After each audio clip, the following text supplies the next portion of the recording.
மலரட்டும் மகிழ்வான வாழ்க்கை. இன்று ஜனவரி 5 நாம் பார்க்க போகின்ற சிந்தனைக்கான கருத்து, யாரையும் பழி கூறாதீர்கள். Don't blame anyone. இதில் நாம் புரிந்துணர்வு எதை கொண்டு வர வேண்டுமென்றால், எந்த ஒரு மாற்றமும் நிரந்தரமானது. இந்த மாற்றத்தை நாம் தழுவிக்கொள்ள வேண்டும், ஏற்றுக்கொள்ள வேண்டும். அப்பொழுது தான் நாம் பழி கூறாமல் இருப்போம். நம்ம வாழ்க்கையில் ஏற்றத்தாழ்வுகள் வருகின்றன அப்படின்னாக்கா, அது நமக்கு ஒரு பாடத்தை கற்றுக் கொடுக்க வருகின்றதே தவிர அதற்கு யாருமே பொறுப்பு அல்ல. ஆனால் நம்ம நடைமுறை வாழ்க்கையில் எந்த ஒரு அனுபவத்தை செய்கின்றோம்? இவங்களால தான் நான் இப்படி ஆயிட்டேன், இவங்க தான் இந்த காரியத்தை கெடுத்துட்டாங்க, இவங்களால தான் நான் என்னுடைய வாழ்க்கையில் முன்னேற்றத்தை அடையாமல் இருக்கிறேன், இவங்களால தான் என்னால் வாழ்க்கையில் மகிழ்ச்சியாக இருக்க முடியல, நிம்மதியாக இருக்க முடியல, என்ன பாவம் செஞ்சனோ தெரியல, இவங்க எனக்கு அமைஞ்சிட்டாங்க, இவங்க கூட நான் வேலை பார்க்க வேண்டியிருக்கு, என்னுடைய வாழ்க்கையை கடத்த வேண்டியிருக்கு. இப்படியாக நாம் பிறரை பழி கூறிக்கொண்டே இருக்கின்றோம். ஆனால் ஒரு அதிசயம் என்னவென்றால், நிதர்சனமான உண்மை என்னவென்றால், அவர்களை நாம் தான் சூஸ் பண்ணியிருக்கோம். நான் எப்போ பண்ணினேன் அப்படின்னு நீங்கள் நினைக்கலாம். நாம் இந்த குடும்பத்தில் தான் பிறக்கணும், இவங்களுக்கு தான் பிறக்கணும், இப்போ தான் பிறக்கணும், இவ்வளோ காலம் அவங்க கூட நம்ம வாழணும் அப்படி என்பது எல்லாமே நிர்ணயிக்கப்பட்ட ஒன்று. அதனால தான் ஜாதகம்லாம் பார்க்குறோம். அதில் நிறைய விஷயம் உண்மையாக கூட இருக்கின்றது. எல்லாத்துக்குமே எல்லாமே அமைஞ்சிருவது இல்லை, அது நமக்கு நல்லாவே தெரியும். ஆனாலும் கூட நம்மளுடைய கணக்கு வழக்குகளை நாம் தீர்த்து கொள்வதற்காக இந்த பிறப்பு இறப்பு சக்கரத்தில் நாம் அந்த சூழலில் பிறக்கின்றோம். அது நம்மளுடைய தேசமானாலும் சரி, மொழியானாலும் சரி, நம்மளுடைய ரிலிஜன் ஆனாலும் சரி, நம்மளுடைய கேஸ்ட் ஆனாலும் சரி, இடமானாலும் சரி, சூழ்நிலை ஆனாலும் சரி, எல்லாமே நிர்ணயிக்கிறது நாம தான், நம்மளுடைய கர்மங்கள் தான். ஏன்னா கர்மங்கள் என்றைக்குமே வீணாவதே கிடையாது. அந்த முயற்சியினுடைய பலனை தான் நாம் இப்போ அனுபவித்து கொண்டு இருக்கின்றோம். அப்போ நாம் ஏன் பிறரை பழி கூற வேண்டும்? முதல்ல நாம் பழி கூறுவதை விட்டால் மட்டும்தான் நம்மளால் நிம்மதியாக இருக்க முடியும். இன்னொன்று, நம்மளுடைய உறவு முறைகள் கூட சீராக இருக்கும். அதை எப்படி ஹேண்டில் பண்ணுறோம் அப்படிங்கிறது தான் முக்கியம். எனக்கு வாழ்க்கையில் பிரச்சனையே இருக்கக்கூடாது அப்படின்னு பல தடவை நாம் நினைக்கிறோம். ஆனால் இந்த உலகத்தில் பிரச்சனைகளே இல்லாதவங்க ரெண்டு பேர் தான். அது யாருன்னு தெரியுமா? ஒன்று நான், இன்னொன்று நீங்களா. ஒன்றே என்னென்னா, இது வரைக்கும் அவர் பிறக்கவே இல்லை. இன்னொருத்தவர் யாருன்னா, அவரே இறந்து போயிட்டார், அவ்வளோதான். அவங்களால தான் பிரச்சனை இல்லாமல் இருக்க முடியும். அப்படின்னா என்ன பொருள்? பிரச்சனை என்பது நம்ம வாழ்க்கையில் அத்தியாவசியமான ஒன்று, நம்மளுடைய முன்னேற்றத்திற்கு, வளர்ச்சிக்கு, இன்பமான வாழ்க்கைக்கு. உதாரணத்தையே, நம்மளுடைய கார் டயரு வழ இருக்குதுன்னு வச்சுங்க, ரோடு வழன்னு இருக்குதுன்னு வச்சுங்க, ஒரு கிளாஸ் ரோடுன்னு வச்சுங்க, வண்டி ஓடுமா? அதில் வண்டி சுற்றும், ஆனாலும் மூவ் ஆகவே ஆகாது. அதை மாதிரி நம்மளை மூவ் பண்ணுறதே எது? பிரச்சனைகள் தான் என்று நாம் பாசிட்டிவ் ஆட்டிடியூடை கொண்டு வர வேண்டும். அப்போ என்னுடைய வாழ்க்கைக்கு, என்னுடைய மன உணர்வுகளுக்கு, என்னுடைய முன்னேற்றத்திற்கு வேறு யாருமே காரணம் இல்லை, நானே என்ற பொறுப்பை ஏற்றுக்கொண்டால் மட்டுமே நம்மளால் பழி கூறாமல் இருக்க முடியும். எனக்கு ஒரு நியூட்டனுடைய வாழ்க்கையினுடைய நிகழ்வு நினைவுக்கு வருகின்றது. 3 ஆண்டுகளாக ரொம்ப கடுமையாக உழைத்து அவர் ஒரு ரிசர்ச்சினுடைய தீசிஸை எழுதுகிறார். இரவு பகலாக கிட்டத்தட்ட ஒரு 250 பக்கத்துக்கு மேலே அவர் எழுதிட்டார். அவர் அனைத்தையுமே அந்த டேபிளில் வச்சுருக்கார். இரவு அவர் வேலை பார்க்கும்போது அந்த நேரத்தில் நம்மளை மாதிரி எலக்ட்ரிசிட்டி கிடையாது இல்லையா, அதனால் ஒரு மெழுகுவர்த்தியை எரிய வச்சு அதில் எழுதிட்டு இருக்கிறார். இடையில் ஒரு அவசரமான ஒரு நண்பர் அழைத்தனால உடனே அப்படியே அது வெளியில் போகிறார். அந்த நேரம் அவர் ரொம்ப அன்பாக வளர்த்த அவருடைய நாய்க்குட்டி, அதுக்கு பேரே டயமண்டுன்னு பேர், அது அங்கேயும் இங்கேயும் குதித்து கொண்டு இருந்தது. மேஜை மேலே ஏறி குதிக்கும்போது அந்த மெழுகுவர்த்தியானது சாஞ்சி அந்த டாக்குமெண்ட் எல்லாமே எரிய ஆரம்பிச்சிட்டு, ஒரு 10-15 நிமிடங்கள் கழித்து உள்ளே பார்க்குறாரு. அவருடைய 2 ஆண்டுகளுக்கான முயற்சிகள் எல்லாமே வீணாகிவிட்டன. எல்லாமே எரிஞ்சு சாம்பலாயிடுச்சு.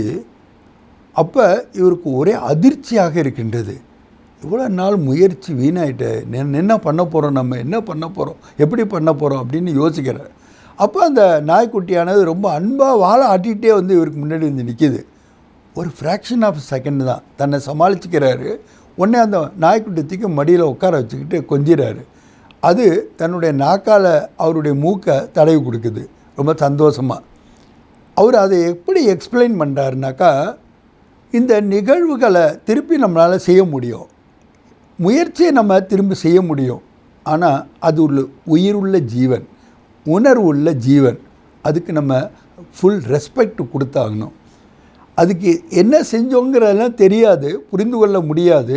அதனால் நாம் அது மேலே கோவப்படுறதோ இல்லை व्यसனப்படுறதோ இல்லை அதை நம்ம தள்ளி வைக்கிறதோ சரியான வழி இல்லை அப்படின்னு அவர் சொல்கிறார். ஆக அவருடைய வாழ்க்கையில் அவர் இத்தனை கண்டுபிடிச்சது வெற்றிக்கு அடிப்படை என்னென்னா, மன உணர்வுகளை, மனிதர்களை நாம் மதிக்க வேண்டும். எப்போ நாம் ஒவ்வொருவரையும் மதிக்க ஆரம்பிக்கின்றோமோ, அவர்கள் யாராக இருந்தாலும் சரி, எப்படிப்பட்டவர்களாக இருந்தாலும் சரி, நாம் 1000 நன்மைகளை செய்கிறோம், அவங்க 1000 தீமைகளை நமக்கு திரும்ப செய்து கொண்டு இருந்தாலும் சரி, என்ன செய்கிறோமோ அதுக்கு பலன் தானே நம்ம கிடைக்க போகுது. நன்மை செய்கிறவங்களுடைய பலன் நன்மையாக தானே இருக்க முடியும். நாம் எதிர்பார்க்குற ஒரு மாற்றம் அவங்ககிட்ட வேணால் வராமல் இருக்கலாம், ஆனால் செய்த கர்மத்தினுடைய பலன் நம்ம கண்டிப்பாக அடையத்தானே செய்கிறோம். நமக்கு நிச்சயமாக ஒரு நிம்மதி இருக்கும்ல. ஒரு தப்பு பண்ணிவிட்டு, ஒருத்தவங்களுக்கு துரோகம் பண்ணிவிட்டு உங்களால் நிம்மதியாக இருக்கவே முடியாது. மேல் போக்கில் நீங்கள் வேணால் நடிக்கலாம். ஏன்னா இந்த சிரிப்பு மற்றும் நிதானம், இந்த ரெண்டுக்குமே உள்ள ஒரு முக்கியமான வேறுபாடு உங்களுக்கு என்ன தெரியுமா? நீங்கள் சிரிக்கிற மாதிரி நடிக்க முடியும், ஆனால் நீங்கள் நிதானமாக இருக்கிற மாதிரி உங்களால் நடிக்கவே முடியாது. நீங்கள் நடிச்சிங்கன்னா நீங்கள் என்ன நிதானத்துக்கு வந்துடுவீங்க. அதே மாதிரி தான் அமைதியாக இருப்பது என்பது. நாம் முதல்ல உறவு முறைகளில் ஒரு சீரான சூழ்நிலையை உருவாக்குவதற்கும் அது நமக்கு முன்னேற்றத்துக்கு வழிவகுப்பதாக இருக்க வேண்டுமென்றால், ஏன்னா மனிதனை ஒரு சோஷியல் அனிமல்னு சொல்கிறாங்க, ஆனால் நம்ம அதை புரிஞ்சுக்கிறோம் சோஷியல் பீயிங்னு. தனியாக நம்ம வாழ்க்கையில் வெற்றி அடையவும் முடியாது, அந்த பர்பஸும் இல்லை. நம்மளுடைய வெற்றியை கொண்டாடுவதற்கு யாருமே இல்லைன்னு வச்சுங்க, அந்த வெற்றியை அடைஞ்சு என்ன தான் பிரயோஜனம்? ஒரு அச்சீவ்மெண்ட் பண்ணுறோம், ஒரு சக்ஸஸ் அடைகிறோம், நம்மளுடைய உறவினர்கள், ஏன் யாருமே தெரியாதவங்க கூட 100 பேர் அதை கொண்டாடும் போது நமக்கு எவ்வளோ மகிழ்ச்சியாக இருக்கின்றது. 100 மடங்கு நம்மளுடைய மகிழ்ச்சி அதிகரிக்கின்றது அல்லவா? அந்த கண்டுபிடிப்பை செய்யும் போது, அக்காம்ப்ளிஷ்மெண்ட் பண்ணும்போது கூட நமக்கு அவ்வளோ மகிழ்ச்சி இருக்காது, ஆனால் அதை கொண்டாடும் போது எவ்வளோ மகிழ்ச்சி இருக்கின்றது. அதனால தானே நிறைய கொண்டாட்டம்லாம் நம்ம செய்கிறோம், பாராட்டு விழாலாம் நடத்துகிறோம். பாராட்டு விழா நடத்தும் போது பாராட்டப்படுகின்றவர்களை தவிர பாராட்டுகின்றவர்களுக்கு மகிழ்ச்சியாக இருக்கின்றது தானே. அதான நடைமுறை, உண்மையை நாம் பார்க்கின்றோம். ஆக வாழ்க்கையை நம்ம மகிழ்ச்சியாக அமைத்து கொள்ள வேண்டுமென்றால் யாரையும் ஒரு பொழுதும் பழி கூறக்கூடாது. Don't blame others. அவங்க என்ன பண்ணியிருந்தாலும் சரி, இல்லை என்ன பண்ணி கொண்டு இருந்தாலும் சரி, ஃப்யூச்சரில் என்ன பண்ணுவாங்கன்னு நம்ம யோசிக்க வேணாம். நாம் என்ன செய்கிறோமோ அதனுடைய பலன் நமக்கு கண்டிப்பாக கிடைக்கும். அதனால் நாம் யாரையுமே பழி கூறக்கூடாது. நல்லது. நான் இப்பொழுது ஞான சிந்தனையின் மூலமாக இந்த ஒரு புரிதலை என்னுள் கொண்டு வந்து விட்டேன். வாழ்வில் ஏற்ற தாழ்வுகள் ஆனாலும் சரி, இன்ப துன்பங்கள் ஆனாலும் சரி, இவை அனைத்துமே எந்த ஒரு காரணமுமின்றி காரியமாக நிகழவில்லை. ஆகவே அவைகளை நான் பாடமாக எடுத்துக்கொள்ளுகின்றேன். கடந்தவைகளை என்னால் ஒருபொழுதும் மாற்றவே முடியாது. ஆகவே நான் மாற்றத்தை கடந்த காலங்களில் நடந்தவைகளாக இருந்தாலும் சரி, இப்பொழுது நடப்பவைகளாக இருந்தாலும் சரி, அவற்றையும் நான் மனமாற ஏற்று தழுவிக் கொள்ளுகின்றேன். நல்லவர்கள் நமக்கு மகிழ்ச்சியை அளிக்கின்றார்கள், கெட்டவர்களோ நல்ல அனுபவத்தை கொடுக்கின்றார்கள். மோசமானவர்களோ நமக்கு பாடத்தை கற்பிக்கின்றார்கள். மிகவும் சிறந்தவர்கள் நமக்கு நினைவுகளை கொடுத்துவிட்டு செல்லுகின்றார்கள். ஆக இந்த உலகில் 4 விதமான மனிதர்கள் மூலமாக நாம் 4 விதமான பிராப்திகளையே அடைகின்றோம். அதனால் எதை ஒன்றையும் நான் இழப்பது கிடையாது. இனிமையானவர்களை இதயத்தில் நினைவு கூறுகின்றோம். ஓம் சாந்தி.